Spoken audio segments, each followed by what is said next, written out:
Coming up next, Kobe walks. The case against the Lakers star goes down in flames. Team coverage next. An explosive discovery. Valley ice cream men busted selling illegal fireworks to local kids. Local water woes. A local community's supply contaminated. Find out if you're affected. Plus, taking aim at John Kerry. The Republicans ratchet up the war of words at the GOP convention.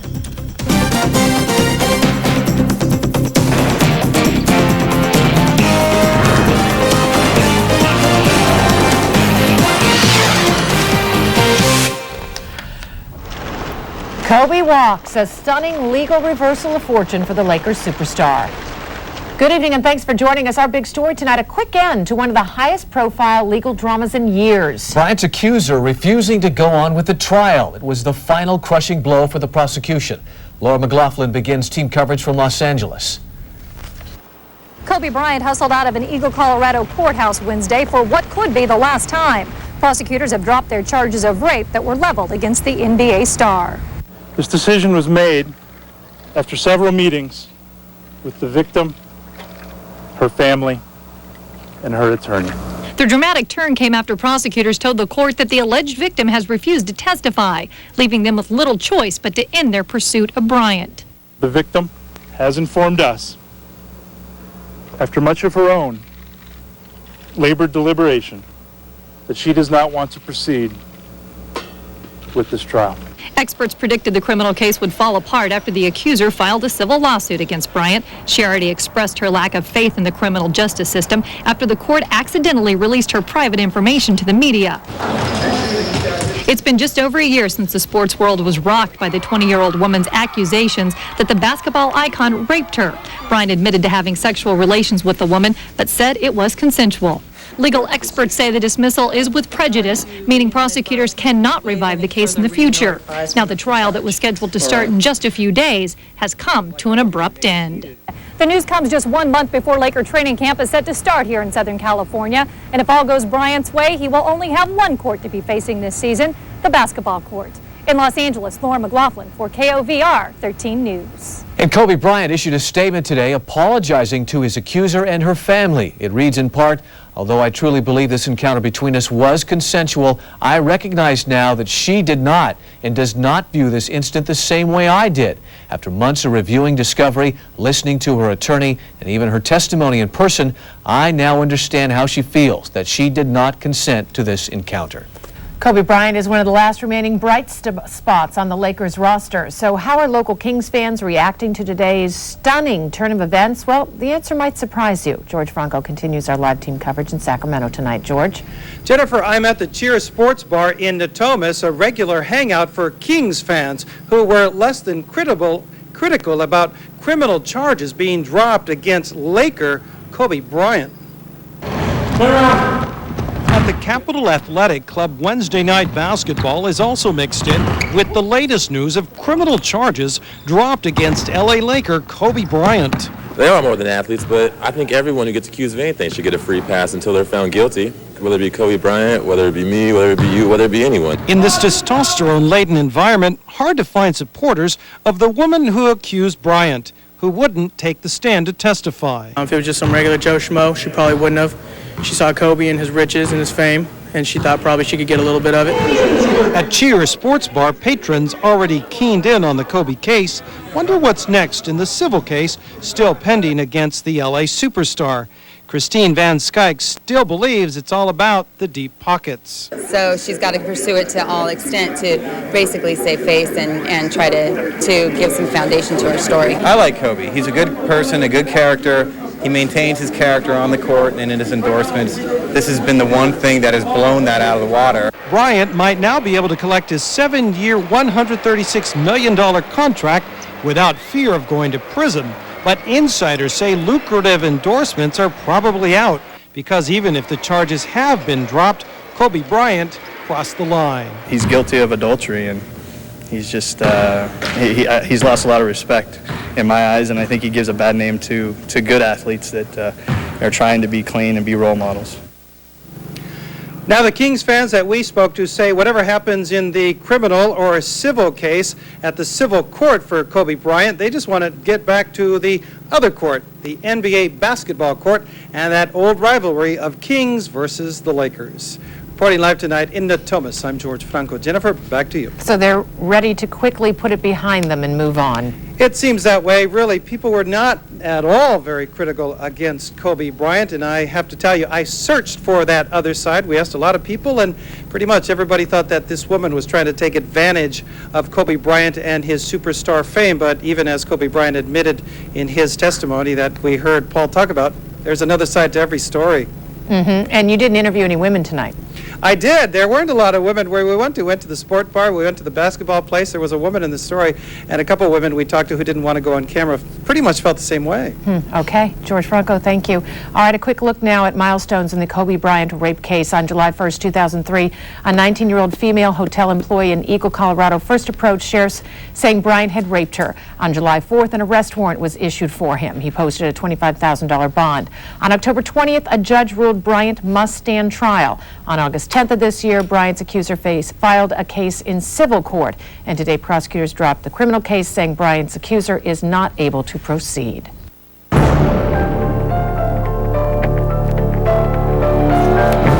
More testimony from the woman who says her search dog picked up Lacey's scent at the marina where Scott Peterson was fishing the day his wife vanished. Here's Gloria Gomez with more from Redwood City. That videotape was fantastic. To have a piece of evidence like that to really show a dog not doing that well. Trimble, the tracking dog who successfully hid on Lacey Peterson's scent down a boat ramp in Berkeley, the same boat ramp Scott Peterson used to launch his boat on Christmas Eve, didn't look so sharp in this videotape. But it does a good job of showing that dogs are not infallible. In fact, this exercise occurred 2 months before the duo was asked to help in the search for Lacey Peterson. The video shows the lab failing to pick up a person's scent from a moving car. The defense played the clip of Trimble looking confused and even losing his trail. Defense attorney Mark Garrigo suggested Trimble falsely alerted when he barked at the cameraman taking the video. The dog handler Eloise Anderson disagreed, saying Trimble was barking at her in frustration. If the jury believes there was dog handler bias, it could discredit the dog's findings. She's close to her dog. She's very proud of her dog, and she does have a vested interest in proving that her dog is reliable in picking up someone's scent. The dog evidence places Lacey Peterson at the exact spot where Scott Peterson says he went fishing. Legal experts say the defense knows this is damning evidence they can't ignore. If the jury believes what this dog has interpreted and what this dog has shown, it blows the defense's contentions out of the water. In the meantime, several Modesto police officers in charge of Scott Peterson's surveillance said that in early January, Scott Peterson rented several cars and drove up to the Berkeley Marina, circled the parking lot for about 5 minutes, then drove back. Prosecutors contend he did that because he simply wanted to see if the bodies washed up.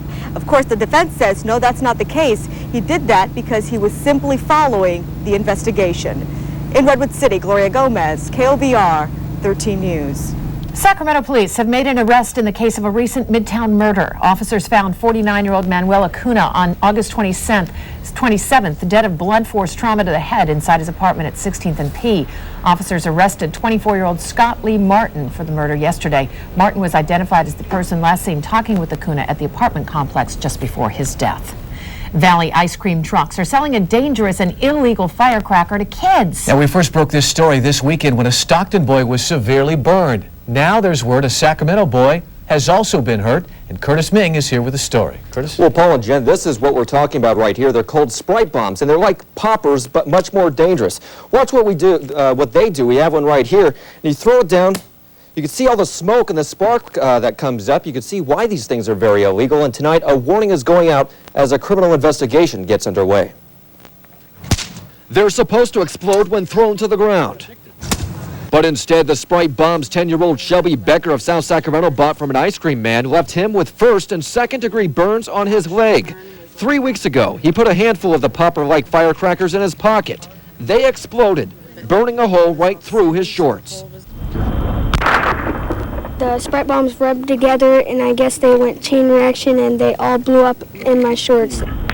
We didn't know what was wrong. He was screaming so bad, and then I smelled the smoke, and he fell on the ground, and we pulled his pants off him and saw all the burns on his legs. The skin was peeled off, and it was gray.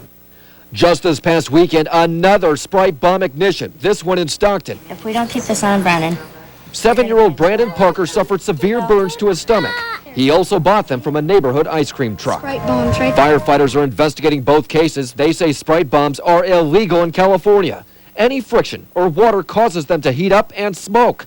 Perhaps that's why these kids like them so much. And all you guys, you just get this from the ice cream truck as he drives by, huh? Yeah.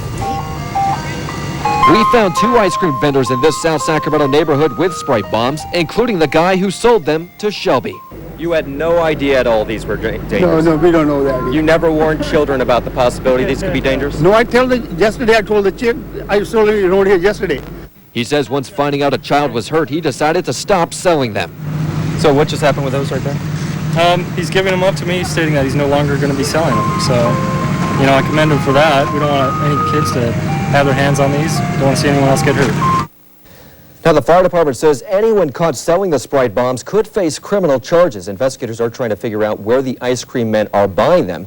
The package right here says that they are from Taiwan, but a lot of people comparing these to poppers, and poppers are illegal. One way you could find out whether what you buy is legal is it'll say safe and sane right on there, just like 4th of July fireworks. Well, you know what? This is crazy because you were giving me one to throw on the set, and I was holding it in my hand, and then Curtis says, whatever you do, don't keep holding it in your hand because the moisture will activate it. And don't put it in your pants like the kids did. Yeah, No. so, I Bad mean, idea. what is the point? Okay, thank you, Curtis.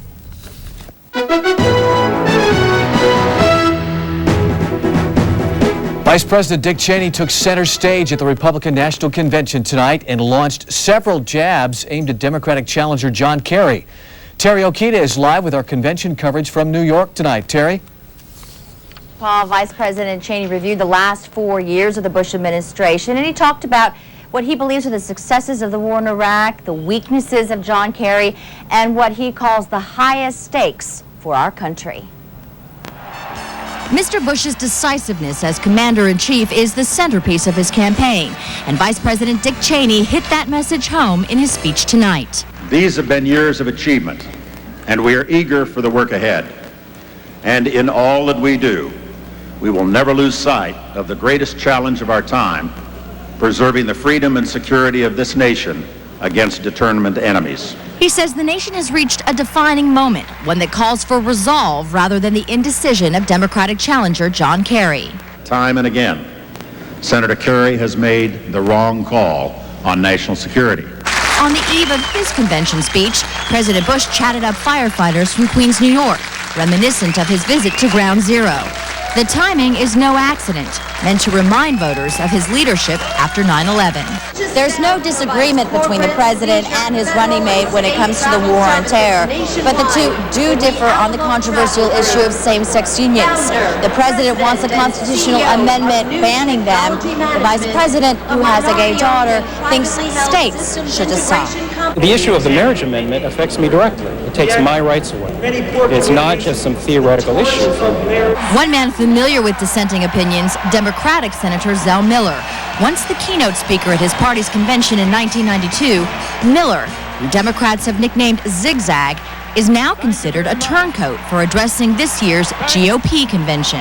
I ask, which leader is it today that has the vision, the willpower, and yes, the backbone to best protect my family? The clear answer to that question has placed me in this hall with you tonight. Republicans hope the undecideds are listening.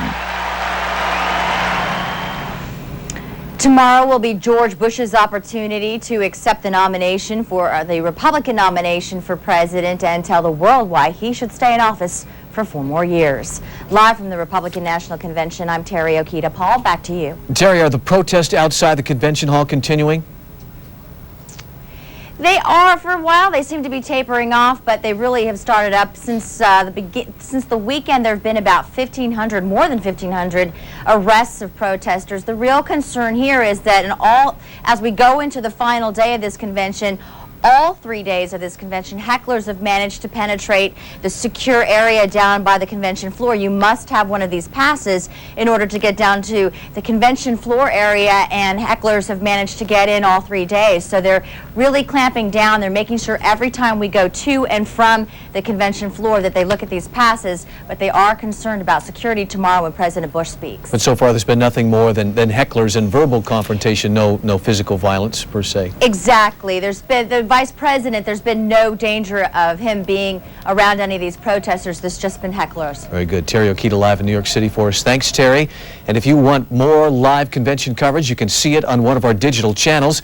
KOVR 13.3 is showing gavel-to-gavel coverage, but you need a digital television or a new digital receiver to see this channel.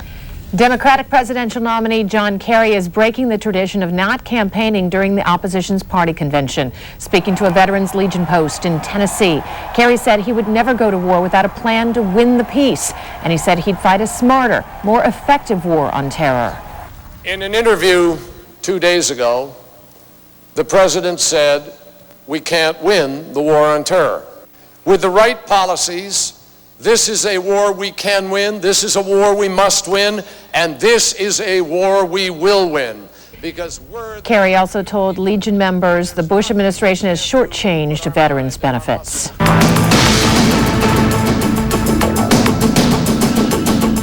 Armed militants are still holding more than 300 people hostage, most of them children, at a school in southern Russia. The captors are demanding the Russians release fighters detained after a series of attacks on police facilities in June. The captors, some of them women strapped with bombs, say they will blow up the school if the Russian government doesn't cooperate. Russian officials have confirmed 2 people killed in the raid, although unofficial reports claim at least 16 have died. A ruptured water main in El Dorado County has irrigation officials sending out a warning to area residents tonight. The homes most affected are in El Dorado Hills. Dennis Shanahan joins us live with more on this warning tonight. Dennis? Jennifer, the broken section of pipe is underneath this pool of standing water. Now, the pipeline supplies drinking water to about 2,000 customers who are going to feel the ripple effects of this breach for a few more days. A trickle of water is still leaking from a broken pipeline above the Serrano area of El Dorado Hills, but this is nothing compared to what this area looked like Tuesday morning. It was shooting out right in the center of this flagged out area here. It was shooting up, probably 30, 40 feet. David Herman of the El Dorado Irrigation District tells us a private contractor was digging a trench for a gas line using this powerful jackhammer to break through rocks. That's when the contractor ended up breaking through this 36-inch water line similar to the cross-section you see here.